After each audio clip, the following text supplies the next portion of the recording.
આવો મીટિંગની શરૂઆત કરીએ. યશાયા 43 પહેલી કલમ. પણ હવે હે યાકૂબ, તારો ઉત્પન્ન કરતા યહોવા, ને હે ઇઝરાયલ, તારો બનાવનાર એવું કહે છે કે તું ભીસમાં, કેમ કે મેં તારો ઉદ્ધાર કર્યો છે. મેં તારું નામ લઈને તને બોલાવ્યો છે. તું મારો છે. પ્રાર્થના કરીએ. અતિ ઉચ્ચ અને ઉન્નત રાજસ્થાન પર બિરાજમાન મારા જીવતા મારા આકાશવાસી બાપ, પ્રભાપ અમે તમારો આભાર માનીએ છીએ, તમારી સ્તુતિ કરીએ છીએ. આકાશ જેનું રાજ્યસન, પૃથ્વી જેનું પાયાસન, એવાથી કૃપાળુ દેવ પ્રભુ અમે તમારો આભાર માનીએ છીએ, તમારી સ્તુતિ કરીએ છીએ. આજના સુંદર દિવસને માટે અમે તમારો આભાર માનીએ છીએ. પ્રભુ પિતા બાપ, અમારી જરૂરિયાતના સમયે પ્રભુ પિતા બાપ દરેક કાર્યની અંદર નાના મોટા સગળા કામમાં તમે અમારી સહાય કરી છે, મદદગાર તમે બન્યા છો. અને પ્રભુ પિતા બાપ, અમે આભાર માનીએ છીએ કે પ્રભુ તમે અમારા દેવ છો. તમે અમને ઉત્પન્ન કર્યા છે, તમે અમને બનાવ્યા છે, તમે અમારા રખેવાળ છો. અમને જ્ઞાન બુદ્ધિ ડાપણ આપનાર દેવ પ્રભુ તમે છો. બાપ, અમે તમારો આભાર માનીએ છીએ, તમારી સ્તુતિ કરીએ છીએ. આભાર માનીએ છીએ સુબાપ કે તમે અમારા દેવ છો. આભાર માનીએ છીએ સુબાપ કે તમે અમારા પાપ માફ કરો છો. અમે જેવા પ્રભુ અમે તમારા હાથમાં સોંપાઈએ છીએ. અમારામાં કોઈ લાયકાત નહીં, કોઈ હોશિયારી નહીં, પણ પ્રભુ પિતા બાપ તમે અમને પસંદ કર્યા, તમારી સેવાને માટે અમારો ઉપયોગ કરો છો. અમારી આ ધર્મ જાગૃતિની આ મીટિંગની અંદર પ્રભુ અમે તમારી હાજરી માગી લઈએ છીએ, તમારો આભાર માનીએ છીએ અને તમારી સ્તુતિ કરીએ છીએ. બંને પાડક સાહેબો અને પ્રભુ પિતા બાપ દરેક વાલાઓ જે પ્રભુ અહીંયા આગળ આવ્યા છે, દરેકને પ્રભુ તમે આશીર્વાદિત કરો, સર્વનું રક્ષણ કરો. અને અમારી આ મીટિંગને અમે તમારા હાથમાં સોંપીએ છીએ.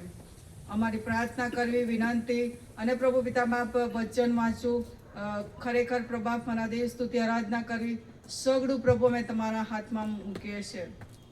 તમે વધતા જાઓ ને પ્રભુ અમે ઘટતા જઈએ. ઈસુ પ્રભુના નામમાં માગું છું, સાંભળોને માન્ય કરજો બાપ. આવો ભજન સંગ્રહમાંથી ગીત નંબર 205 આપણે ગઈશું.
છે આતુર.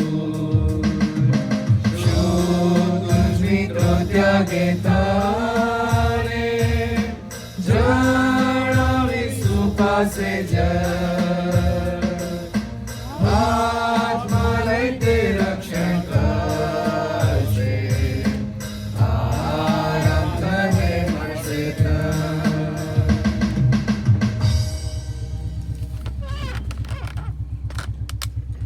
બાઇબલ વાંચન કરીશું અને આશાબેનને વિનંતી કરીશ કે તે આગળ આવશે, બાઇબલ વાંચન કરશે. હિબ્રુ 6:9-13, 13-20.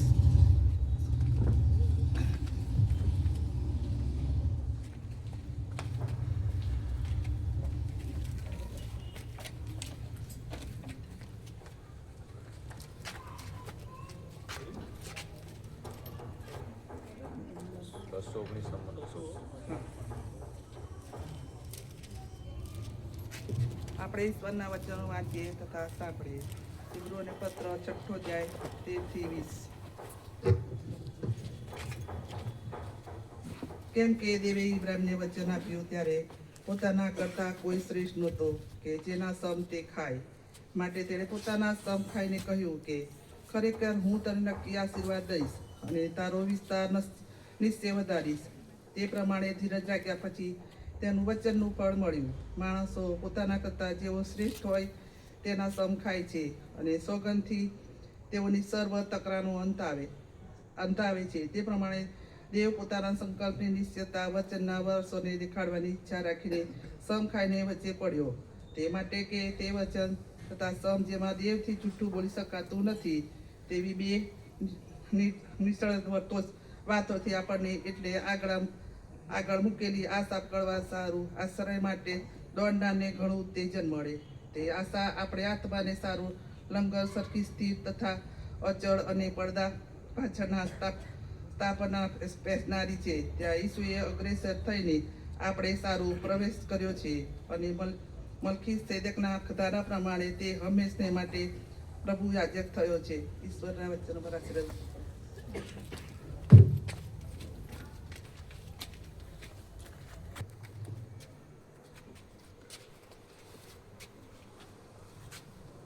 પવિત્ર પવિત્ર પવિત્ર સૈન્યોના જીવતા અને જાગતા અમારા આકાશવાસી પ્રેમી પિતા, તમારો પુષ્કળ ને પુષ્કળ આભાર માનીએ છીએ, સ્તુતિ કરીએ છીએ. આજનો આખો દિવસ તમારી કૃપા અમારી સાથે જારી રાખી, સગળા કાર્યમાં સહાય તથા મદદ કરી, અમને સંભાળ્યા, અમારી જરૂરિયાતો પૂર્ણ કરી, અમને તમે તમારી કૃપા નીચે ધરી રાખ્યા આખો દિવસ. તેને માટે ફરીથી અમે તમારો આભાર માનીએ છીએ. અત્યારે પ્રભુ આત્મિક જાગૃતિની મિટિંગને માટે અમે તમારો આભાર માનીએ છીએ. અમારા જે સોસાયટીની અંદર પ્રભુ તમારા બાળકો એકત્રિત થયા છે, તમે બધાને અત્યારે સહી સલામત અહીંયા આગળ લઈ આવ્યા છો તમારું ભજન કરવાને માટે. એને માટે અમે તમારો આભાર માનીએ છીએ, સ્તુતિ કરીએ છીએ. તમે અમારા બાપ છો, બાપ કહીને હાંક મારવાની ઉત્તમ તક તમે અમને પૂરી પાડી છે. તેને માટે અમે તમારો આભાર માનીએ છીએ. સ્વતંત્ર રીતે હજુ પણ અમે તમારું ભજન કરી શકીએ છીએ પ્રભુ. તેને માટે પણ અમે તમારો આભાર માનીએ છીએ. અત્યારે અમે આત્મિક જાગૃતિની મિટિંગની અંદર અત્યારે ઉપસ્થિત છીએ. ત્યારે મારા રેવ પાળક સાહેબ, નગીન સાહેબ અત્યારે હાજર છે. અમારા બીજા પાળક સાહેબ પણ હાજર છે, અમારા વડીલો હાજર છે. બધાને માટે અમે તમારો આભાર માનીએ છીએ. અત્યારે સોસાયટીના જે રહીશો છે, પ્રભુ કુટુંબો સાથે આવેલા છે, તેઓ બધા માટે આભાર માનીએ છીએ. વિશેષ અમે તમારો આભાર માનીએ છીએ કારણ કે તમે દયાળુ છો, પ્રેમાળ છો પ્રભુ. કોપ કરવે ધીમા અને દયા કરવામાં ઉતાવળા એવા પ્રભુ તમે છો. જીવતા પરમેશ્વર તમે અમને મળ્યા છો, એના માટે અમે તમારો આભાર માનીએ છીએ. પુનરુત્થાનની આશા તમે અમને આપી છે, આનંદ જીવનની આશા આપી છે, એના માટે અમે તમારો આભાર માનીએ છીએ. પ્રભુ તમે અમને હંમેશા સાચવો છો, નામ દઈને બોલાવો છો, તમારી હથેલીમાં અમને કોતરો છો, અમારા માથાના નિમાણા પણ તમે ગણો છો. એ સગડાને માટે અમે તમારો આભાર માનીએ છીએ. વિશેષ અત્યારે અમે અમારા પાપની પણ ક્ષમા માંગીએ છીએ કારણ કે આભાર સ્તુતિ કરવી, પાપની ક્ષમા માંગી એ અમારે માટે ઉચિત છે.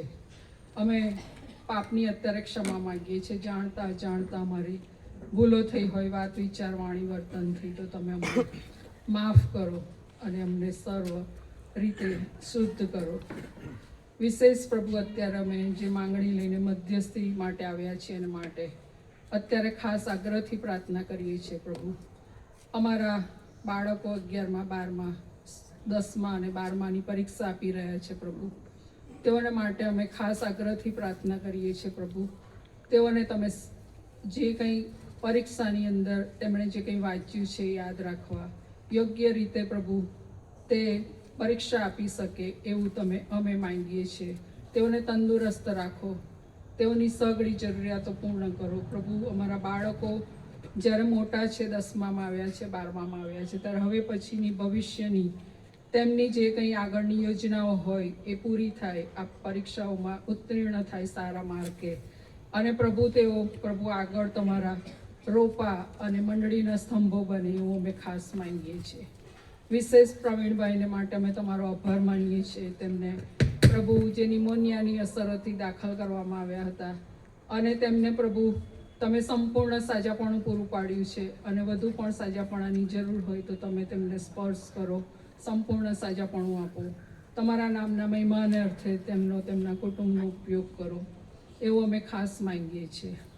વિશેષ પ્રભુ જે ઘરની અંદર મરણે પ્રવેશ કર્યો છે પ્રભુ, દિવ્ય જ્યોત સોસાયટીમાં પ્રભુ અમે જાણીએ છીએ અમારા વાલા પ્રભુ મરણ પામ્યા છે, ત્યારે તેમના કુટુંબને અમે તમારા હાથમાં સોંપીએ છીએ. તેમના કુટુંબની અંદર જે બાળકો હોય, સગા સંબંધીઓ હોય, બધાને તમે પ્રભુ દિલાસો આપો, તેમને સાંત્વન આપો, તેમને જે ખોટ પડી છે તમે પૂરી પાડો એવું અમે ખાસ માંગીએ છીએ. આત્મિક જાગૃતિની મીટિંગ અત્યારે અમે તમારા હાથમાં સોંપીએ છીએ પ્રભુ. અમારા વ્યક્તિગત જીવનોમાં આત્મિક જાગૃતિ આવે, અમારા કુટુંબોમાં આત્મિક જાગૃતિ આવે, અમારા મંડળીની અંદર આત્મિક જાગૃતિ આવે એવું અમે ખાસ વિશેષ માંગીએ છીએ પ્રભુ. કારણ કે આત્મિક જાગૃતિ એ બહુ જ જરૂરી છે પ્રભુ. અમારા પોતાના જીવનોને માટે બહુ જ જરૂરી છે, કારણ કે તમે અમને ઉત્તમ જીવન આપ્યું છે અને ઉત્તમ જીવન પ્રભુ તમારા મહિમાને અર્થે વપરાય અને અમે આત્મિકતામાં આગળ વધીએ એવું થવા દેજો. અમારા દ્વારા બીજા વ્યક્તિઓ પ્રભુ તમે કહ્યું છે એમ કે તમારી રૂઢીકરણીઓ જોઈને તમારા આકાશમાંના બાપની સર્વ સ્તુતિ કરનારો થાય એવું થવા દેજો. આખો દિવસ સંભાળ્યા તેમ હવે પછીનું સઘળું સુકાન અમે તમારા હાથમાં સોંપીએ છીએ. પાળક સાહેબ ને વચનો જ્યારે આપે ત્યારે તેમને પણ તમે આશીષિત કરો. વચનો લાવવાને માટે તમે કૃપા આપો અને વચન દ્વારા અમ સર્વને તમારા સાનિધ્યમાં તમે લઈ જાઓ.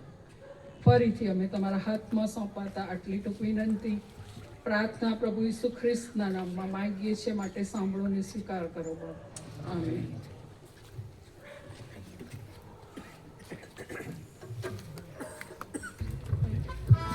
recording नहीं है.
सूरज थयो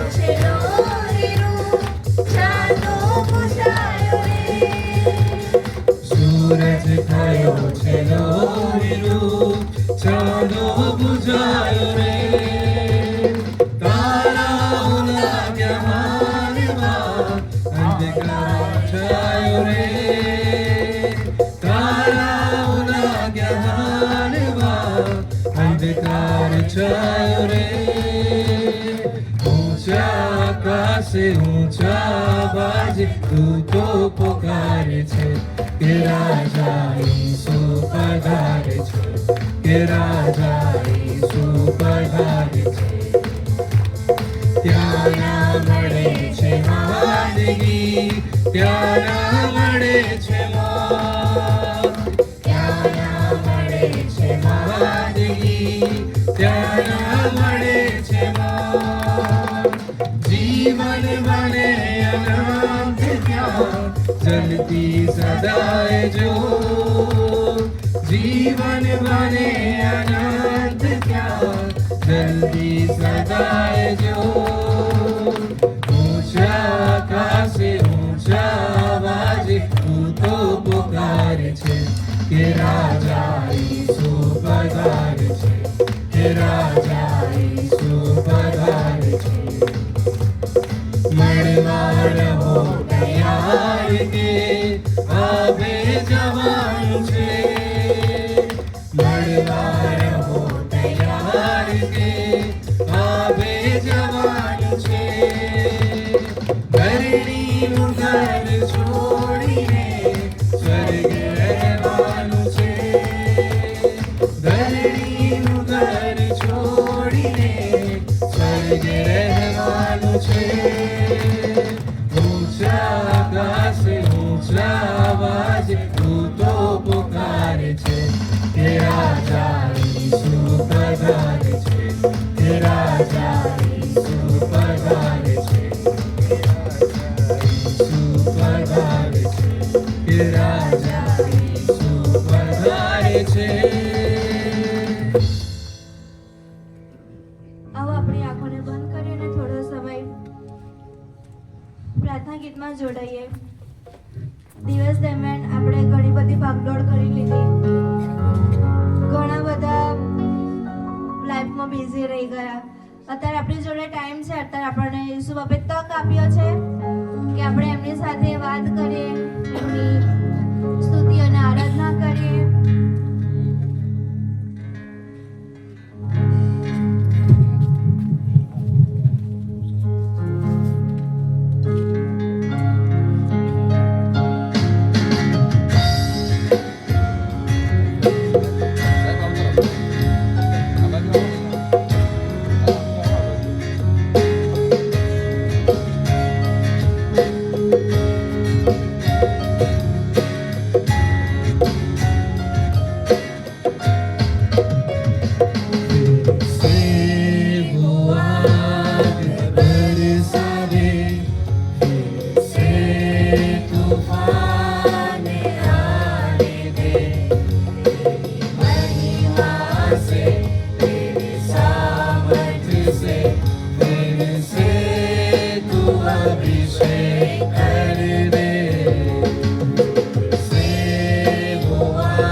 માટે પ્રભુજી અમે તમારો આભાર માનીએ છીએ.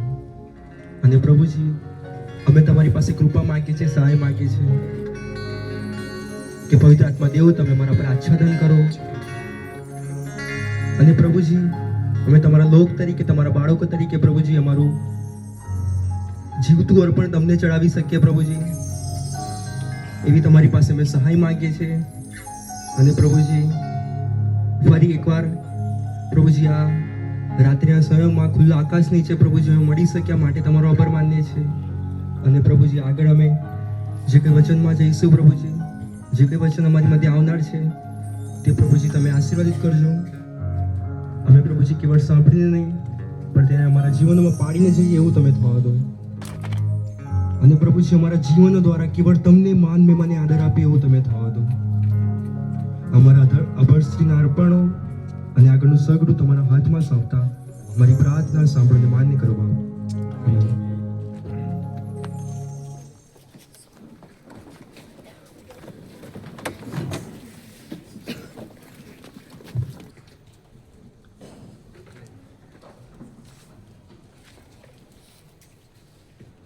આકાશને વિનંતી કરીશ આગળ આવશે અને ડેવિડ સાહેબને ચોકલેટ આપશો.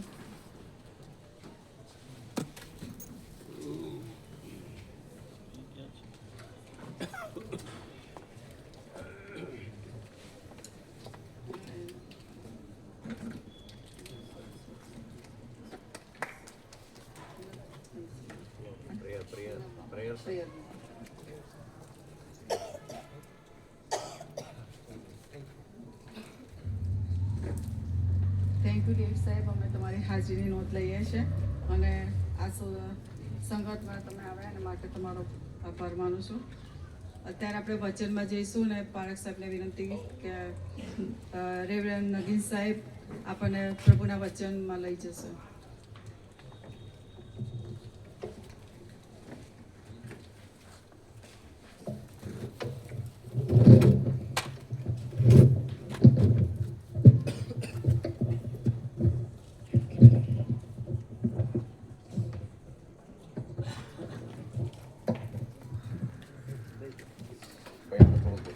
કોણ છે? કોઈ છોક દીકરા આગળ નથી સેટ કરી.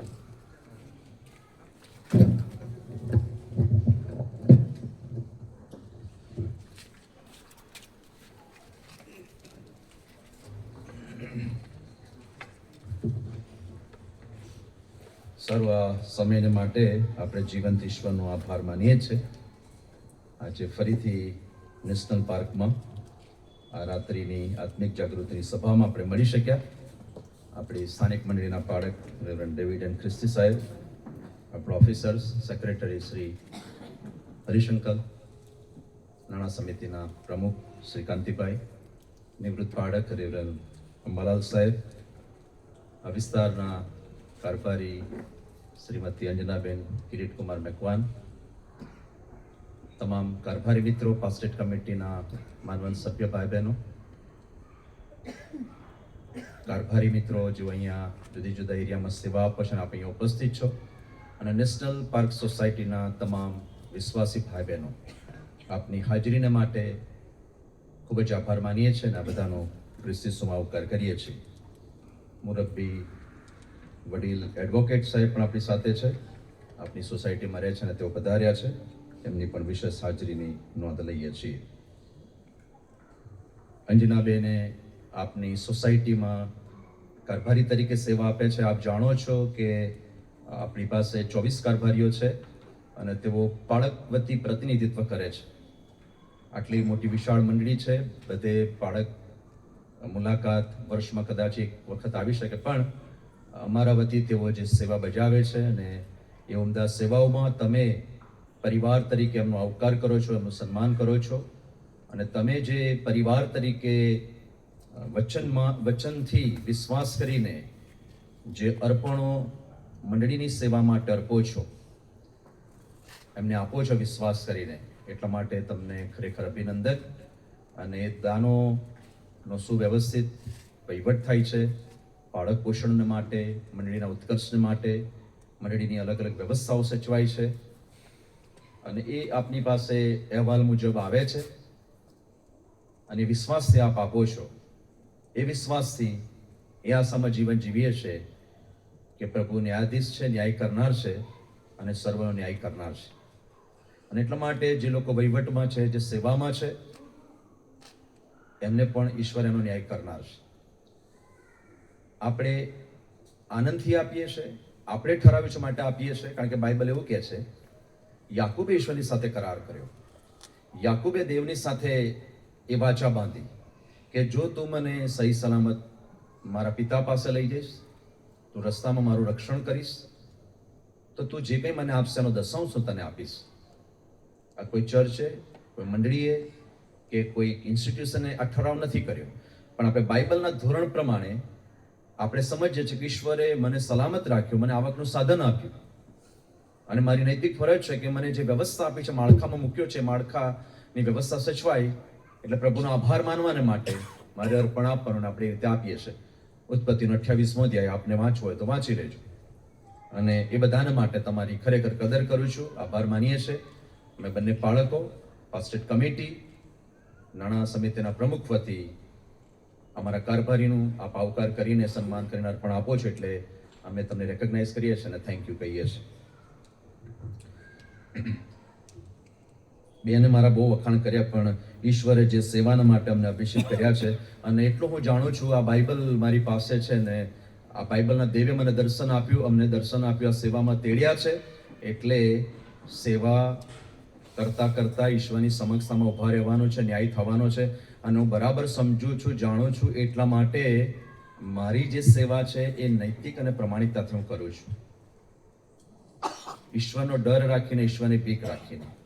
કારણ કે મને ખબર છે કે મારો ન્યાય પ્રભુ કરવાના છે, પ્રભુની આગળ મારે ઊભા રહેવાનું છે, કારણ કે આ બાઇબલ શીખવે છે, આ બાઇબલ એની ખાતરી આપે છે. અને એટલા માટે બેને જે કહ્યું એના માટે બહુ જ આભાર, પણ એની ગંભીરતા હું સમજું છું, અને સમજણ સાથે આ સેવામાં મેં મારી જાતને સમર્પણ કરી છે. કારણ કે જ્યારે મેં મારી સેવા માટેની તૈયારી કરી અને મારા બાપાને મેં જણાવ્યું કે હું સેવામાં જઈશ, અને એમણે પછી બેસીને મને સમજાવ્યું કે સેવા નાની સોની નથી. તને એમ લાગે છે કે આ બાળક સાહેબો પુલપીટ પર બેસે છે અને બોલવાનું, પણ આની પાછળ દેવનું ન્યાયશાસન છે, ખબર છે. અને એ મારા પિતાએ મને સમજાવ્યું, કારણ કે એ પણ ઇન્ડિયા એવરીયમ ક્રુઝરમાં સેવા આપવા ગયા હતા, અને પછી એ મિશનની નોકરીમાં આવ્યા. એટલે સેવાના સંદર્ભમાં હું મારી પૂરી પક્વતા સાથે, સમજણ સાથે હું કામ કરી રહ્યો છું. અને એટલે બાઇબલનો દેવ સેવા વિશે ખૂબ સમજણ આપે છે, અને એટલા માટે એનામાં જે જીવંત આશા મળેલી છે એ આશામાં આપણે દોડી રહ્યા છે. કેટલા બધા કેરેક્ટર્સ આપણે અભ્યાસ કરીએ છીએ, એ બાઇબલના પાત્રો હોય કે સેક્યુલર વર્લ્ડના પાત્રો હોય, પણ એમની સેવા તમે જુઓ. મધર ટેરેસા વિશે હું એટલા માટે કહીશ કે 1994ની અંદર, 1995માં 95 બરોબર, 95 અને 94માં હું ગ્રેહામ સ્ટેન્સના ત્યાં રહ્યો 4 મહિના, અને 95માં હું કેલકત્તામાં આવ્યો, બિનિયાપુકુર, સિયાલદા જે વિસ્તાર છે ત્યાં. અને ત્યાંથી મધર ટેરેસાનો આશ્રમ પાસે હતો, કારણ કે એમના ઓર્ફનમાં એક છોકરો અભ્યાસ કરતો હતો, એ ત્યાંથી મોટો થઈને ઓયમમાં આવ્યો, અને મારો રૂમ પાર્ટનર. એટલે અમે પછી ત્યાં મુલાકાતે ગયા, મને લઈ ગયો જોવાના માટે કે હું ક્યાં ભણ્યો, કેવી રીતે તૈયાર થયો, અને મધર ટેરેસાના જોઈ શક્યો હું આટલેથી. છેક નજદીક જઈને એમને મળી શક્યો નહોતો, પણ એમને જોઈ શક્યો 1995માં. અને પછી અભ્યાસ કરતા એમના વિશે માલુમ પડ્યું કે પોતાનો દેશ, પોતાના સર્વસ્વ છોડીને દર્શન પ્રભુએ આપીને દર્શન સાથે ભારતમાં આવ્યા, અને એમણે સેવાની શરૂઆત કરી. એમની પાસે જે ધ્યેય હતો એ સેવાનો ધ્યેય હતો. બાઇબલ જણાવે છે પ્રમાણે પાઉલે કદી ઈસુને જોયા નહોતા, પણ એમના જીવનનું રૂપાંતર થયું, બદલાણ થયું, અને એ બદલાણથી ઈશ્વરે એમની સાથે જે વાતચીત કરી એ વાતથી એમને ખાતરી થઈ કે હું જે કરી રહ્યો તો ખોટું હતું, હવે મારે ખરેખર જે કરવાનું છે ખ્રિસ્તમાં કરવાનું છે. પુનરુત્થાન પામેલા પ્રભુ ઈસુ ખ્રિસ્તની એ સાક્ષીમાં એણે જીવંત આશામાં એની સેવાની શરૂઆત કરી. કેવા પડકારો, કેવી તકલીફો, કેવા દુઃખો, કેવા પ્રશ્નો, કેવી સમસ્યાઓ સામનો કરવાનો છે એ નહોતો જાણતો. પણ ગઈકાલે સાહેબે બાજુમાં કહ્યું કે એણે એ બધું સહન કર્યું. ખ્રિસ્ત ઈસુ મરણ પામ્યા છે, સજીવન થયા છે, અને એ ઈસુમાં મને એક આશા છે કે હું જે કંઈ કરીશ એ ખ્રિસ્તના માટે કરીશ. અને એમણે કર્યું. એમની પાસે કોઈ સ્વાર્થ નહોતો, પણ એમણે ખરા અર્થમાં ઈસુને જાણી લીધા, ઓળખી લીધા, સમજી લીધા, પામી લીધા, અને એટલા માટે એમણે સેવા કરી. અને એ જ રીતે મધર ટેરેસા પણ ઈસુના પ્રેમને જાણ્યો, અનુભવ્યો, અને પ્રાર્થના સાથે ભારત દેશમાં આવ્યા. જો વિરોધીઓ છે ને આપણા અંદરથી જો બહારથી ના હોય. એટલે મધર ટેરેસા જે સેવા કરતા હતા, પણ ઘણા બધા લોકોને એમનો પોતાનો સ્વાર્થ હોય, એટલે મધર ટેરેસા પર એમણે તહોમત લગાવ્યો અને પોલીસને જાણ કરી. કારણ કે વહીવટમાં પેસવા માટે પોલીસને જાણ કરી કે આ સ્ત્રી જે કરે છે બરાબર નથી. અને પોલીસ મધર ટેરેસાની પાસે આવી. મધર ટેરેસાએ એમનો બહુ સત્કાર કર્યો, આવકાર કર્યો. મધર ટેરેસાએ કહ્યું કે ઓકે સર, તમારે મને એરેસ્ટ કરવી હોય તો કરી શકો છો, પણ આવતીકાલે વહેલી સવારે પરોળીએ 3 વાગે તમારે આ જગ્યા પર આવવાનું. ઓકે. અને મધર ટેરેસાએ સવારે 3 વાગે એમને અર્લી મોર્નિંગમાં બોલાવ્યા, અને મધર ટેરેસાની સાથે પોલીસ એમની સાથે ગઈ, અને મધર ટેરેસાએ સવારે પોતાના નન્સની સાથે એ કલકત્તાની ગલીઓમાં ફરવાની શરૂઆત કરી. અને by the grace of God એમને તરછોડાયેલું બાળક મળ્યું, એને ઉઠાવ્યું, પોતાના હોમમાં લાવ્યા, એને નવડાવ્યું, એને સ્વચ્છ કર્યું, એની પ્રાથમિક સુવિધાઓ બધી સારવારો જે કરે તે ચાલુ કરી. અને પછી પોલીસને કહ્યું કે સાહેબ, now I am here, you can arrest me. હું આ કરી રહી છું. જે ઈસુ મરણ પામ્યા છે, સજીવન થયા છે, એનામાં મને જે તેડું દર્શન મળ્યું છે, દર્શનની સાથે હું સેવા કરું છું. યુ કેન અરેસ્ટ મી. અને જે વિરોધીઓ હતા એમના મોં પોઠા પડી ગયા. અને પોલીસે કહ્યું કે જે ભાઈ નિસ્વાર્થ સેવા, એક આશાવાદી, આશાસ્પદ સાથે સેવા કરી છે, એને તમે આ રીતે રંજાડો છો. જો તમારી નિસ્વાર્થ સેવા હશે, જીવંત ઈસુ તમને મળી ગયા છે, અને એનામાં તમારી પાસે આશા છે, અને તમે જે સેવાઓ કરો છો, ગમે એટલા પડકારો હશે, ગમે તેવી તકલીફો હશે, પણ તમારી સેવાને પ્રભુ સફળ અને ધન્ય બનાવશે. મરતા ચોરની પાસે ક્યાં સમય હતો? મરતા ચોરે તો ઈસુને ત્યાં જ પામી ગયો. એક ચોર એની નિંદા કરે છે, બીજો ચોર એની સાથે એના વ્યક્તિત્વને, એના દેવત્વને સમજી ગયો કે આ કોઈ સામાન્ય વ્યક્તિ નથી. અને ત્યાંથી જ એણે માફીની શરૂઆત કરી. મીન્સ કે પસ્તાવાની શરૂઆત કરી, માફી માંગવાની શરૂઆત કરી. ઈશ્વરનો ભાવ પામી ગયા, એનો હૃદયનો ભાવ પામી ગયા. એને કહ્યું કે આજે તું મારી સાથે પારાદેશમાં હોઈશ. કેટલી મોટી આશા એને આપવામાં આવી.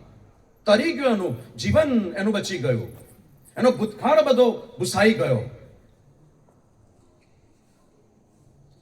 અને જે વચન લખવામાં આવ્યું છે તે પ્રમાણે આપણે વાંચ્યું, 13મી કલમથી તે 20મી કલમ સુધી, એમાં 19મી કલમ જે લખવામાં આવી છે તે પ્રમાણે કે તે આશા આપણા આત્માને સારું લંગર સરખી સ્થિરતા, અચળ અને પડદા પાછળના સ્થાનમાં પેસનારી છે. અને લખે છે પ્રમાણે આગળ, ત્યાં ઈસુએ અગ્રેસર થઈને આપણે સારું પ્રવેશ કર્યો છે, અને મલ્કીસદેકના ધારા પ્રમાણે તે હંમેશને માટે પ્રમુખ યાજક બન્યા છે. આશાની વ્યાખ્યા શું હોય છે? તો એ જ છે જે મધર ટેરેસા વિશે કહેવામાં આવ્યું, મરતા ચોર વિશે કહેવામાં આવ્યું.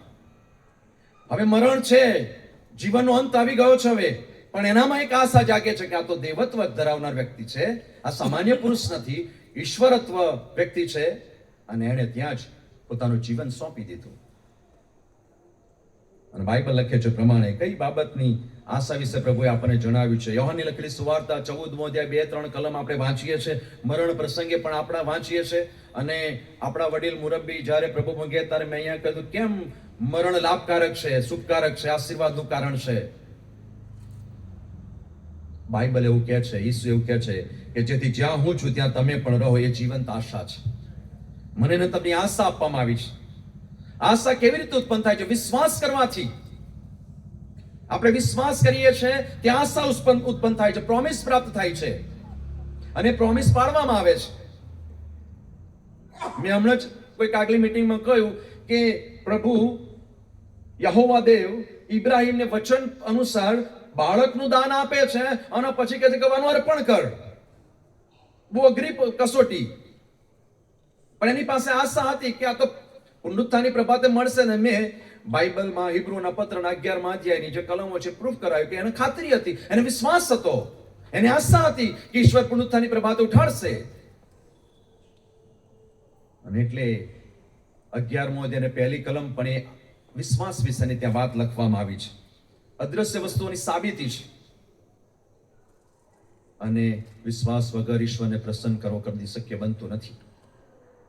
રોમનોને પત્ર 12મો અધ્યાય 12મી કલમ એ પણ આપણે સારી રીતે જાણીએ છીએ. 1 કોરિન્થી 13મો અધ્યાય 13, વિશ્વાસ, આશા અને પ્રીતિ એ ફ્યુચર ટેન્સની વાત કરવામાં આવી છે. એ ત્રણેય વસ્તુઓ ટકી રહે છે અને એમાં આપણી આશાને મજબૂત કરે છે.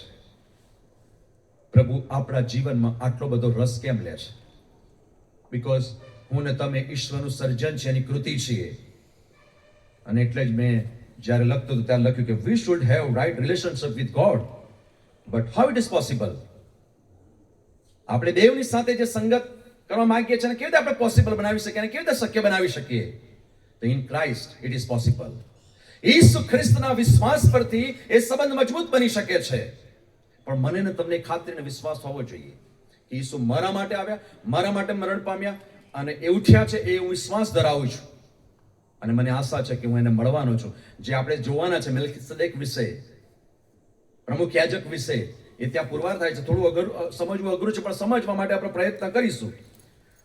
ટેન્ટ ઓફ ટેબરનેકલ, જે મુલાકાત મંડપ જૂના કરારમાં હતો, એ મુલાકાત મંડપ ઇસ્રાયેલી પ્રજાને ભજન કરવાનું સ્થળ હતું. કારણ કે એ પ્રજા વિચરતી પ્રજા હતી, આગળ જાય, કારણ કે એમને એ જે પ્રદેશ પ્રભુ આપવાના હતા ત્યાં પહોંચવા માટે એમણે મુસાફરી કરવાની હતી. એ મુસાફરી બહુ ટૂંકી હતી, પણ ઈશ્વર એમને 40 વર્ષો સુધી રજળપાટ કરાવ્યો. એમને જાંચ્યા, એમને પરખ્યા, એમને ઓળખ્યા, એમનું બરાબર કસોટી કરી, એમના વિશ્વાસને મજબૂત કર્યો. જાત-જાતની પ્રજાઓ એમના પર હુમલો કરવા માટે આવી, પણ ઈશ્વરે એમને જે સેવકો આપ્યા હતા, સેવકોની મારફતે એમનો બચાવ કર્યો, એમના વિશ્વાસને મજબૂત કર્યો કે જેનું અમે ભજન કરીએ છીએ એ સર્વોપરી પ્રભુ છે, સર્વ સંચાલક પ્રભુ છે. એ પ્રજા દ્વારા ઈશ્વરનું પ્રગટીકરણ અન્ય વિશ્વાસના લોકો મધ્ય લઈ જવા માંગતા હતા અને સાબિત કરવા માંગતા કે હું જ સર્વોપરી પ્રભુ છું. અને યહોવાની હાજરી કે છે મુલાકાત મંડપમાં રહેતી હતી. એ ઉતરતા હતા અને ત્યાં ગાડી ઈશ્વરના રહેવાનું સ્થાન હતું. એટલે લેવીયનો 16મો અધ્યાય તમે વાંચો તો ત્યાંનું વર્ણન લખવામાં આવ્યું છે. આખું વર્ણન હું તમને કહેતો નથી, ઘર જઈને વાંચો. લેવીયનું પુસ્તક 16મો અધ્યાય. અને ત્યાં આગળ વેદી છે જ્યાં અર્પણો ચડાવવામાં આવે. પવિત્ર સ્થાન છે, ત્યાં ધૂપ વેદી મૂકવામાં આવેલી છે. ત્યાં પરમ પવિત્ર સ્થાન છે કે જ્યાં આગળ મહાયાજક વર્ષમાં એકવાર જાય અને પ્રાયશ્ચિતની પ્રાર્થના કરે. અને એટલા માટે હિબ્રુનો પત્ર તેનો 10મો અધ્યાયની 7 કલમ શાંતિથી કરે છે, એને વાંચજો એટલે તમને સમજણ પડશે. 1 યોહાન 2 અધ્યાય અને એની પહેલી બીજી કલમમાં લખ્યું છે કે જો કોઈ પાપ કરે તો બાપની પાસે આપણો મધ્યસ્થ છે, એટલે ઈસુ ખ્રિસ્ત જે ન્યાયી છે તે, અને તે આપણા પાપોનું પ્રાયશ્ચિત કરે છે. અને કેવળ આપણા જ નહીં પણ આખા જગતના પાપોનું પ્રાયશ્ચિત તે કરે છે. એ સમયે યાચક એ ઇઝરાયેલી લોકોના જે કંઈ પાપ કર્યા એના પ્રાયશ્ચિત માટે જાય, પણ હવે તો ઈસુ ખ્રિસ્ત મધ્યસ્થ છે મારા ને તમારા માટે. એટલા માટે આપણે પ્રાર્થના કરીએ છીએ તારે મધ્યસ્થ ઈસુ ખ્રિસ્ત પ્રભુના નામે અમે પ્રાર્થના કરીએ છીએ. હવે ઈસુ મધ્યસ્થી કરે છે. એ મધ્યસ્થ છે આપણા પ્રાયશ્ચિત માટે. એ પોતાના બાપને પાસે વિનંતી લઈ જાય છે. અને એટલે જ બાઇબલ લખે છે 1 કોરિન્થી 6 અધ્યાય 19 ને 20મી કલમમાં, વળી તમે પોતાના નથી, મને ને તમને મૂલ્ય આપીને ખરીદી લેવામાં આવ્યા છે, જેથી કરીને આ શરીરો દ્વારા દેવનો મહિમા થાય. અને બહુ જ મહત્વની બાબત છે, આપણા શરીરો દ્વારા દેવનો મહિમા થવો જોઈએ. અને એટલે જ મેં તમને ના કહ્યું કે જ્યારે હું સેવામાં પહેલ કરી રહ્યો હતો ત્યારે મારા બાપાએ જ એની ગંભીરતાની પવિત્રતા સમજાઈ. તું હવે તારો નથી, તારું નહીં ચાલે, તું જે ઈચ્છીશ એવું નહીં, તારે દેવના ઈરાદા અને હેતુઓ પ્રમાણે જીવન જીવવું પડશે. કારણ કે ઈશ્વર તને અભિષેક કરીને હવે લોકોમાં મોકલી રહ્યા છે. હું ને તમે પોતાના નથી, પણ ઈશ્વરે લોહી આપીને ખરીદી લીધા છે. હવે આપણે બિલોંગ્સ ટુ ગોડ, આપણે પ્રભુના છીએ. અને એટલા માટે હિબ્રુ 6 અને 20મી કલમમાં લખ્યું છે પ્રમાણે ત્યાં ઈસુએ અગ્રેસર થઈને આપણે સારું પ્રવેશ કર્યો છે અને મલ્કીસદેકના ધારા પ્રમાણે તે હંમેશાના માટે પ્રમુખ યાજક બન્યો છે. પ્રમુખ યાજક વિશે જે લખવામાં આવ્યું છે તો જૂના કરારમાં શું હતું? પરમ પવિત્ર સ્થાન. એટલે પડદાની પાછળ પરમ પવિત્ર સ્થાન આવે અને ત્યાં એ બાજુ તો કોઈ જઈ શકે નહીં. યાજક જાય વર્ષમાં એકવાર, અને એ પણ પરમ પવિત્ર સ્થાનમાં જાય એટલે એને સાંકળ બાંધવી પડે, પકે ઘૂઘરી બાંધવી પડે. એ જેથી કરીને જ્યારે પરમ પવિત્ર સ્થાનમાં ફરતો હોય ત્યારે પરસાળની બહાર જે લોકો ઊભા હોય એમને ખબર પડે કે યાજક ત્યાં ગાડી અમારા માટે પ્રાયશ્ચિત કરી રહ્યા છે. અને જો એ યાજક ભૂલ કરી બેસે, કોઈ પાપ કરી બેસે, તે ત્યાં જ મરી જાય. કોઈ માણસની તાકાત નથી કે તે પરમ પવિત્ર સ્થાનમાં જઈ શકે ને. એટલા માટે એ સાંકડીથી કે દોરડાથી એને ખેંચી લેવામાં આવે, એની લાશને કે એના શબને ખેંચી લેવામાં, કારણ કે ત્યાં કોઈ જઈ શકે નહીં પરમ પવિત્ર સ્થાનમાં. ફક્ત ને ફક્ત યાજક જ જઈ શકતો હતો. એ જૂના કરારની વ્યવસ્થા હતી, જૂના કરારની પદ્ધતિ હતી. અને એટલા માટે માથીની લખેલી સુવાર્તા 27મો અધ્યાય 50-51મી કલમમાં વાંચો તો પછી ઈસુએ મોટે ઘાટે બૂમ પાડી અને પ્રાણ છોડ્યો, અને જુઓ મંદિરનો પડદો ઉપરથી નીચે સુધી ફાટી ગયો, બે ભાગ થઈ ગયા. જે અલગતા હતી એ અલગતા ત્યાં પૂરી થઈ ગઈ પ્રભુ ઈસુ ખ્રિસ્તના મરણથી. બાઇબલ એવું લખે છે કે પ્રભુ ઈસુ ખ્રિસ્તના મરણથી કબરો ઉઘડી ગઈ અને મોરેલા જીવતા થયા. એ પરાક્રમી દેવત્વ વાળું જીવન જીવનાર પ્રભુ ઈસુ ખ્રિસ્ત કે એના મરણથી પણ લોકોને શાશ્વત જીવન પ્રાપ્ત થયું. હું નથી કહેતો, બાઇબલ કહે છે. માથીની લખેલી સુવાર્તા વાંચો તમે 20મો અધ્યાય આગળ 27મો અધ્યાય. આ પૃથ્વી પરનું મંદિર તૂટી ગયું. આ પૃથ્વી પરનું મંદિર તૂટી ગયું અને હવે આપણે જે મંદિર રહ્યું, આપણે જેની આશા રાખીએ છીએ તે સ્વર્ગનું મંદિર. અને ત્યાં સ્વયં પ્રભુનું ભજન થઈ રહ્યું છે. ત્યાં સ્વયં પ્રભુનું ભજન થાય છે. ત્યાં બાપની બાજુમાં કોણ? એવો પ્રશ્ન કદાચ આપણને થાય કે બાપની બાજુમાં કોણ? તો ત્યાં યાજક સિવાય બીજો કોઈ ઊભો રહી શકે નહીં. અને પરમ પવિત્ર સ્થાનમાં પ્રમુખ યાજક જ પ્રાયશ્ચિત કરવા માટે જાય. અને બાઇબલ પ્રમાણે જો એ મરી જાય તો એને આ રીતે ખેંચી લેવામાં આવે. પણ આપણો પ્રમુખ યાજક બાપને જમણે હાથે બિરાજમાન છે, જે મારા ને તમારા માટે મધ્યસ્થી કરે છે. એ ઈસુમાં મને ને તમને આશા મળેલી છે. એ ઈસુમાં મને ને તમને જે આશા મળી છે, એટલા માટે આપણે આનંદથી જીવીએ છીએ, ચિંતા વગરનું જીવીએ છીએ. અને હું ને તમે જ્યારે પૃથ્વી પરનું મુસાફરી રૂપી જીવન પૂરું કરીશું ત્યારે પ્રમુખ યાજકને જોઈશું બાઇબલના વચન પ્રમાણે. કોણ પ્રમુખ યાજક? તો ઈસુ ખ્રિસ્ત એ પ્રમુખ યાજક છે. કેમ યાજક? એમણે અર્પણ ચડાવ્યું. કોનું ચડાવ્યું? જાનવરનું નહીં, પણ પોતાનું જીવન આપી દીધું. પોતે અર્પણ બની ગયા, નિસ્વાર્થ, નિષ્કલંક અને સંપૂર્ણ પવિત્ર જીવનનું અર્પણ પ્રભુએ કરીને મારો ને તમારો બચાવ કર્યો છે. આપણા પૂર્વજોનો બચાવ કર્યો, આપણા બાપ દાદાઓનો બચાવ કર્યો કે જેઓ પ્રભુમાં ઊંઘી ગયા છે અને એમની પાસે આશા છે કે પુનરુત્થાનની પ્રભાતે તેઓ ઉઠશે અને પ્રમુખ યાજક પ્રભુ ઈસુ ખ્રિસ્તને તેઓ જોઈ શકશે. મરણ પછી જે બને ને એને આશા કહેવાય.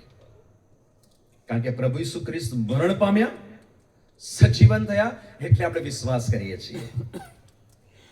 અત્યારે લોકો પર ભરોસો મૂકવો બહુ અઘરો છે, બહુ અઘરો છે. નથી મૂકી શકતા આપણે, કારણ કે આપણે છેતરાઈ જઈએ, છેતરી જાય, અને એટલે બહુ અઘરું છે. સંપ્રત સમયમાં, પ્રવર્તમાન સમયમાં કોઈની પર ભરોસો કરવો બહુ અઘરો છે. પણ બાઇબલ જે જણાવે છે પ્રમાણે પ્રભુ ઈસુ ખ્રિસ્ત એ મારી ને તમારી આશા છે, જેથી કરીને હું ને તમે એના પર ભરોસો રાખી શકીએ છીએ. એ પુનરુત્થાન પામ્યા છે, એ સાચું છે, પરંતુ આપણી આશા એ છે કે આપણે મળીશું. ત્યાં એ પ્રમુખ યાજક હશે. ત્યાં ઈસુ મલ્કીસદેકના ધારા પ્રમાણે યાજક ના બન્યા હોત તો આપણા માટે મધ્યસ્થ કોણ? પણ મલ્કીસદેકના ધારા પ્રમાણે એ યાજક બન્યા. મધ્યસ્થ વગર સીધે સીધા પ્રભુને કોણ મળી શકે? કોઈ મળી શકે, કોઈ ના મળી શકે. ઈસુ ખ્રિસ્ત દ્વારા જ હું ને તમે મળી શકીએ. અને એ આશા પ્રભુ ઈસુ ખ્રિસ્તમાં પરિપૂર્ણ થઈ છે. મધ્યસ્થ એટલે પ્રમુખ યાજક, અને ઈસુ પ્રમુખ યાજક બનવા માટે કોના નિયમ પ્રમાણે આવ્યા? યાજકના નહીં, લેવીના નહીં, હારૂનના નહીં, પણ ઉત્પત્તિમાં જે 14મા અધ્યાયની 20મી કલમમાં લખ્યું છે પ્રમાણે મલ્કીસદેકના ધારા પ્રમાણે પ્રભુએ ઈસુનું દર્શન આપ્યું. મલ્કીસદેકના ધારા પ્રમાણે એ જમાનામાં, ઉત્પત્તિના સમયની વાત કરું છું, 14મા અધ્યાય 19-20 કલમમાં લખ્યું છે પ્રમાણે એ જમાનામાં ઈસુ નહોતા, ઈશ્વર પુત્ર બનીને આવ્યા હતા મલ્કીસદેક દ્વારા. ને ઈસુએ શરીર ધારણ કર્યા પછી, ઈસુએ આ પૃથ્વી પર શરીર ધારણ કર્યા પછી એ ઈસુ કહેવાયા.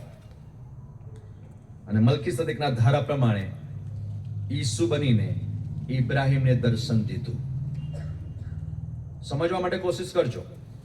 જૂના કરારમાં મલ્કીસદેક જે આવ્યા એ ઈસુના રૂપમાં આવ્યા, પણ એ ઈશ્વર પુત્ર હતા, ઈસુ નહોતા.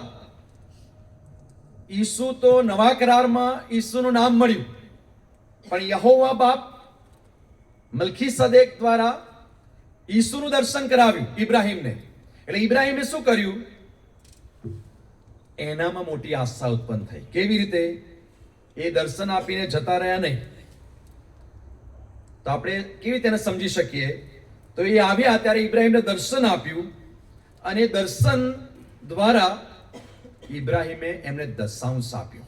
બાઇબલમાં લખ્યું છે, જોયું તો જોઈ લે. ઉત્પત્તિ 14:20 કલમ. દશાંશ આપવાનો અધિકાર બધા જ કુળોનો હતો, પરંતુ લેવી કુળનો નહોતો. 12 કુળને દશાંશ આપવાનો અધિકાર હતો, એ આપી શકે, પણ લેવીને નહીં. કેમ? લેવી તો લે, એ યાજક કહેવાય. લેવીઓને તો આપવાનું હોય. તમે આપો છો ને, યાજક. આ સમજવા પ્રયત્ન કરીએ. 12 કુળોએ દશાંશ આપ્યો, પણ લેવીઓ એ યાજક છે, એટલે એમને આપવાનું હોય, લેવાનું ના, મીન્સ લેવાનું હોય, એમને આપવાનું ના હોય. અને એટલા માટે 12 કુળોએ દશાંશ આપ્યો અને આશીર્વાદ લીધો. મલ્કીસદેક ઈસુના રૂપમાં આવ્યા, ઇબ્રાહીમે દશાંશ આપ્યો અને આશીર્વાદ લીધો. હવે ઇબ્રાહીમમાં આશા મૂકી. જ્યારે ઇબ્રાહીમને પ્રભુએ તેડ્યા ત્યારે ઇબ્રાહીમને ઈશ્વરે ઓળખ નથી આપી. તમે જોજો, સમજવા પ્રયત્ન કરજો. જ્યારે ઇબ્રાહીમ નીકળ્યા, ભજન કરતા હતા, ઈશ્વરની આરાધના ઉપાસના કરતા હતા, પણ કોણ પ્રભુ છે? સર્જનહાર છે, બનાવનાર છે, સૃષ્ટિનો રચાયતા છે, પણ ઈશ્વર છે, યહોવા પ્રભુ છે. એમના પિતા તો અન્ય દેવોમાં વિશ્વાસ કરતા હતા, પણ ઇબ્રાહીમ પોતે આ સૃષ્ટિના રચાયતા કોઈ સર્વોપરી પ્રભુ છે એની પર ભરોસો રાખીને નીકળ્યા. યહોવાએ હજુ ઓળખ નથી આપી, યહોવા પ્રગટ થતા નથી.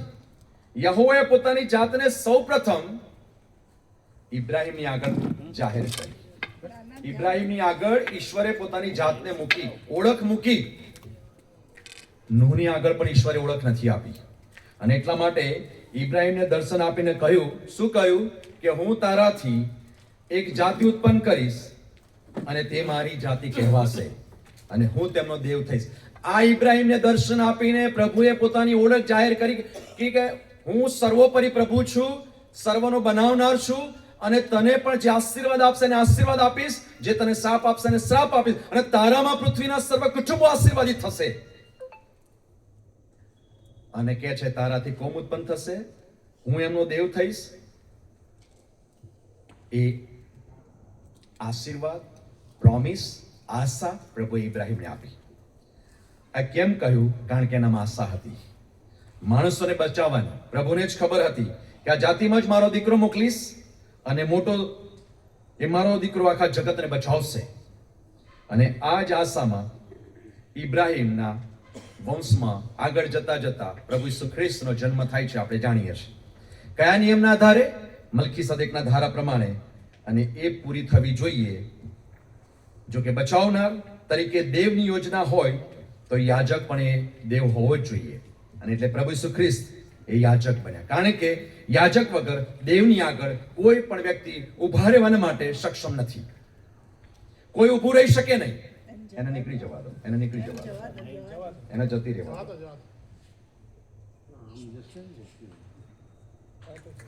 ના ના, લાખીને બતાવશો.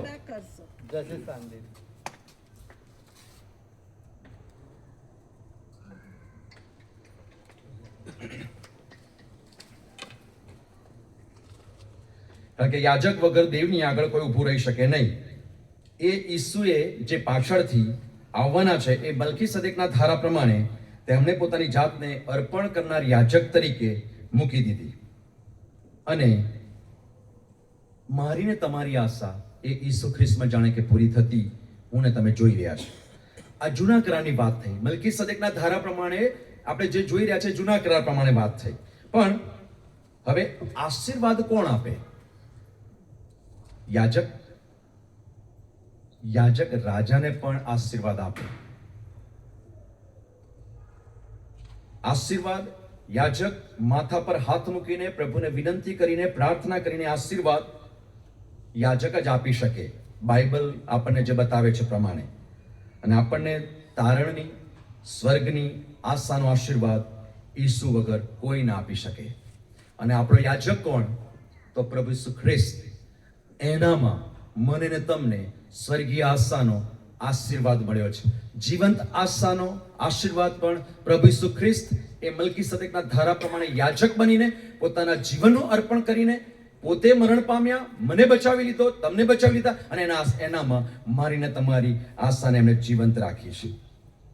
અને ઈસુ એ આપણી સ્વર્ગની આશા છે. હવે આશા આપણને અહીં લાગુ પડે છે. તે આશા આપણા આત્માને સારું, હવે જે વચન લખ્યું છે પ્રમાણે કે તે આશા આપણા આત્માને સારું લંગર સરખી. લંગર ક્યાં નાખવામાં આવે છે?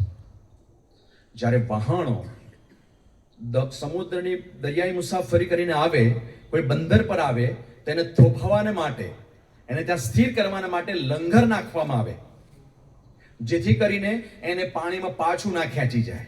અને લંગર એને પકડી રાખે, જકડી રાખે, એને સ્થિર રાખે.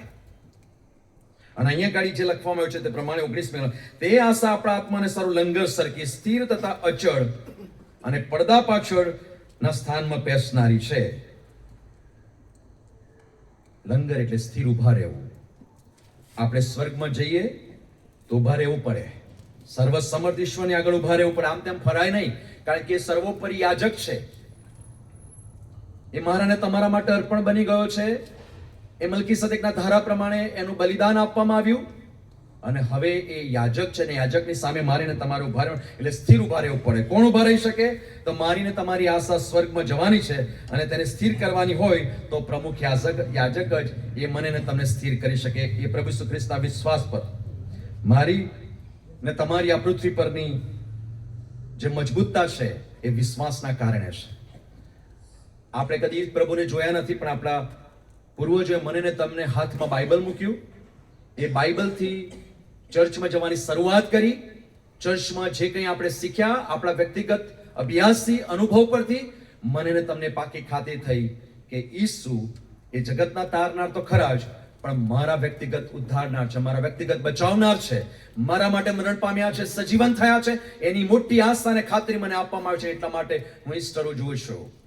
અને એ ઈસુ ખ્રિસ્ત પરના વિશ્વાસથી મારીને તમારી આશાને મજબૂત કરવામાં આવી છે. મેં તમે વિશ્વાસ કર્યો છે, એટલા માટે સ્વર્ગમાં આપણું આશ્રય સ્થાન છે. અચળ અને પડદા પાછળ ના સ્થાનમાં પેસનારી એ અચળ આશામાં પરમ પવિત્ર સ્થાન. અત્યારે પરમ પવિત્ર સ્થાન ક્યાં છે? જ્યાં આપણો પ્રભુ રહે છે ત્યાં. પહેલા યહોવા પરમ પવિત્ર સ્થાનમાં રહેતા હતા. એ પોતે બંધાયેલા હતા. મૂસાએ જે કરારકોષ બનાવ્યો, મૂસાએ જે ટેબરનિકલ બનાવ્યું, એની અંદર યહોવા રહેતા હતા. એ બંધાયેલા હતા, એ ઉતરતા હતા. પણ હવે પ્રમુખ યાજક એ પ્રભુની પાસે છે. એ ત્યાં આગળ વર્ષમાં એકવાર જતા હતા. પણ હવે મરણ પછી મને ને તમને જે આશા આપવામાં આવી છે, આશામાં આપણે પ્રભુ ઈસુ ખ્રિસ્ત યા પ્રમુખ યાજક છે એમની સામે ઉભા રહીશું, એની પાસે રહીશું. પૃથ્વી પરનું પૂર્ણ થઈ ગયું, પણ હવે સ્વર્ગમાં નવું મંદિર, સ્વર્ગનું મંદિર, ત્યાં હું ને તમે ઉભા રહીશું. ત્યાં બાપ છે અને બાપની આગળ જે ઊભા રહે છે તે પડદાની પાછળ જે ગયેલો છે જે વ્યક્તિ એ ઈસુ ખ્રિસ્ત આપણો પ્રમુખ યાજક એ બાપના જમણા હાથે બિરાજમાન છે અને એની સમક્ષ હું ને તમે ઊભા રહેવાના માટે પણ એની કૃપામાં આશીર્વાદ પામેલા છે. એ આશામાં હું ને તમે જીવીએ છીએ. આપણી આશા પ્રભુની આગળ તે પડદા પહેલા અંદર ઈસુ ગયા છે અને હું જઈશ. જે ઈસુ સનાતન સદાકાળ નો યાજક છે એની સામે અમે ઊભા રહીશું. એ આશામાં પૃથ્વી પરના જીવન હું ને તમે જીવીએ છીએ કારણ કે ત્યાં ઈસુએ અગ્રેસર થઈને આપણે સારું પ્રવેશ કર્યો છે. એ અગ્રેસર બન્યા છે. પુનરુત્થાનના દિવસે ઉઠીને એ ત્યાં ગયા, એ ઉઠ્યા છે, એ સ્વર્ગારોહણ થયું છે. એમાં મારી આશા સમાયેલી છે. એટલા માટે હું જવાનો છું કારણ કે મારા યાજક તરીકે પ્રભુ ઈસુ ખ્રિસ્ત હવે એ ત્યાં ઊભા છે. એનામાં મારી આશા ઉત્પન્ન થઈ છે. એ યાજક તરીકે ગયા ત્યાં, નહીં કે તારનાર તરીકે, રાજા તરીકે નહીં, તારનાર તરીકે એ અર્પણ કરે છે. રાજા તરીકે મારો ને તમારો ન્યાય કરે છે. યાજક તરીકે આશા પૂરી કરે છે. મધ્યસ્થનું કામ યાજક કરે છે. દેવની પાસે લઈ જવાનું કામ યાજક કરે છે. એ મારી આશા એ પડદાની પેલે પાર ગયેલા પ્રભુ ઈસુ ખ્રિસ્તમાં છે કે જેના મરણથી એ પડદો ફાટી ગયો, બે ભાગ થઈ ગયા અને અમે હવે હું ને તમે સીધા ઈસુને મળી શકીએ છીએ. પ્રાર્થના દ્વારા ઈસુને મળી શકીએ છીએ અને જીવંત આશામાં જો હું ને તમે પૃથ્વી પરનું આદર્શ જીવન જીવીએ છીએ, ઈસુમાં જીવન જીવીએ છીએ, ઈસુ જે મારા ને તમારા માટે મરણ પામ્યો છે એ ખાતરીથી સ્વીકારીએ છીએ તો એ આશા અમર છે, અચળ છે. અને આજે કંઈ બન્યું છે એ મલ્કીસદેકના ધારા પ્રમાણે બન્યું છે. નહીં કે હારૂન, નહીં કે લેવી, પણ ઈસુ ખ્રિસ્ત એ પ્રમુખ યાજક બન્યા છે. મિત્રો, હેલન કેલરને તો તમે સાંભળી છે. નોબેલ પ્રાઇઝ સુધી ગઈ પણ એ પ્રાપ્ત ના કરી શકી. સાંભળી નહોતા શકતા, બોલી નહોતા શકતા, આંખે જોઈ શકતા નહોતા. હવે એને કેવી રીતે તૈયાર કરવાની? એના મા બાપ માટે પણ મોટો પ્રશ્ન. પણ એક શિક્ષકે હિંમત કરી એને તૈયાર કરવાને માટે. એ શિક્ષકને એવું લાગ્યું કે હું એનામાં આશા જગાવીશ. એ શિક્ષકે પણ આશા રાખી કે હું જે કંઈ કરીશ એ સારું થશે. એ નિર્ગત ના થાય, નાસીપાસ ના થાય. એને ચેલેન્જીસને સ્વીકારી લીધી. અને એક બેરી, બોબડી, મૂંગી, અંધ દીકરીને તૈયાર કરવાના માટે એણે પોતાના જીવનને સમર્પિત કરી દીધું. ક્યાંથી શરૂઆત કરશે, શું કરશે એ તમે વાંચો, યુટ્યુબ પર લખેલું છે બધું. પ્રશ્ન હશે પણ એણે ચેલેન્જને ઉઠાવી અને એક દિવસ એ આ હેલનને એક ધોધ પાસે લઈ ગયા. ધોધ પડી રહ્યો હતો ને ધીમે રહીને એમની એ ધોધની પાસે લઈ ગયા અને એ નાની દીકરીનો હાથ એ ધોધ જ્યાં પાણી પડતું તેની પાસે લઈ ગયા અને પાણી સાથેનો હાથ અફડાયો. પાણી પડ્યું અને એને કંઈક રિયલાઇઝ થયું, એને કંઈક અહેસાસ થયો કે કશુંક સ્પર્શ કર્યો છે, કશુંક પડ્યું છે. અને ત્યાંથી એની આશા જીવંત બની. એને શીખવવામાં આવ્યું, એને તૈયાર કરવામાં આવી, એને ટ્રેન કરવામાં આવી. નોબેલ પુરસ્કાર સુધી પહોંચી. એમાં સિલેક્ટ ના થઈ. મારા વાલા વિશ્વાસી ભાઈ બહેનો, મને તમારા માટે ચેલેન્જ, મારા માટે પણ તમારા માટે પણ છે કે જો એક અંધ, એક મૂંગી, એક બેરી, હેલન કેલર જો અહીંયા સુધી પહોંચી શકતી હોય તો હું ને તમે તો જોઈએ છીએ, સાંભળીએ છીએ, બોલીએ છીએ. મારીને તમારી પાસે લેખિત પુરાવાઓ છે અને તેમ છતાંય એ મહાન તારણ વિશે હું ને તમે જો બેદરકાર રહીશું, હિબ્રોને પત્ર બીજો તેને 3જી કલમ, એમાં મહાન તારણ વિશે હું ને તમે બેદરકાર રહીશું તો સી રીતે બચીશું? આપણા કામો આપણને બચાવશે નહીં, આપણા કોઈ પણ કાર્યો મને ને તમને તારશે નહીં. પ્રભુ ઈસુ ખ્રિસ્ત પરનો વિશ્વાસ, દરેક ઘૂંટણ નમશે, દરેક જીભ કબૂલ કરશે કે તે ઈસુ ખ્રિસ્ત પ્રભુ છે. હું વ્યક્તિગત રીતે સ્વીકારીશ કે પ્રભુ મારા માટે મરણ પામ્યા છે, મને શાશ્વત જીવન આપવાના માટે એ સજીવન થયા છે. હું વિશ્વાસ કરું છું અને પ્રભુ ઈસુ ખ્રિસ્તમાં વચન મારફતે હું જે કંઈ કરું છું એમાં મારી જીવંત આશા સમાયેલી છે. અને જીવંત આશામાં જ આપણે જીવી રહ્યા છે. આ પડકારોમાં પણ પ્રભુ મને ને તમને કૃપા આપે. મલ્કીસદેકના ધારા પ્રમાણે ઈસુ પ્રમુખ યાજક બન્યા છે, બાપને દાહિને હાથે બેઠા છે અને મારા ને તમારા માટે ઇંતજાર કરી રહ્યા છે. આ પૃથ્વી પરની મુસાફરીમાં નિર્ગત થઈ જવાય પડકારો પુષ્કળ છે, પણ જીવંત આશામાં વચનો ખ્રિસ્ત અદ્રશ્ય તે મને ને તમને મદદ કરીને આપણી જીવંત આશાને મજબૂત કરે છે. પ્રભુ મને ને તમને આ વચનો દ્વારા ખૂબ ઉત્તેજન આપે અને આ પૃથ્વી પરની મુસાફરીમાં એકબીજાનો સહોદર બનીને, એકબીજાનો ટેકો બનીને વિશ્વાસમાં મજબૂત કરવાના માટે પ્રભુ આપણા સર્વની સહાય કરો. આમેન. God bless you.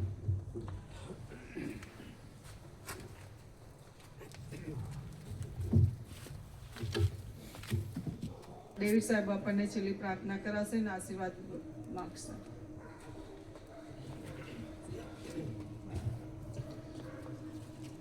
છેલ્લી પ્રાર્થના કરીશું, ત્યારબાદ હું આકાશમાં અમારા બાપી પ્રાર્થના બોલીશું અને છેલ્લું આશીર્વચન જે અંબાલાલ સાહેબ ઉચ્ચારશે. પ્રાર્થના કરીએ. પવિત્ર ઈશ્વર, અમારા દેવ, સર્વશક્તિમાન, અમારા પ્રભુ, અમે આભાર માનતા, સ્તુતિ મહિમા કરતા તમારા બાળકો તરીકે સાથે મળીને આ મીટિંગમાં પ્રભુ તમે અમને લાવ્યા અને તમારો આશીર્વાદ તમે વચન દ્વારા અમને પૂરો પાડ્યો. તમારી સ્તુતિ આરાધના અમે કરી શક્યા, પ્રાર્થનાઓ કરી શક્યા, આ સુંદર સંગતમાં અમે મળી શક્યા. નેશનલ પાર્ક સોસાયટીના તમામ રહીશોને માટે પ્રભુ અમે આભાર માનીએ છીએ. તેમના જીવનોમાં રહેલા અદ્ભુત અજાયબ આશીર્વાદોને માટે અમે તમારી સ્તુતિ મહિમા કરીએ છીએ પ્રભુ. કારભારી અંજનાબેન, તેમની સેવાઓને માટે, તેમના પરિવારને માટે અમે તમારો બહુ જ આભાર માનીએ છીએ. અને પ્રભુ તમારી કૃપામાં આ વિસ્તારમાં તમે તેમના જીવનનો ઉપયોગ કરી રહ્યા છો.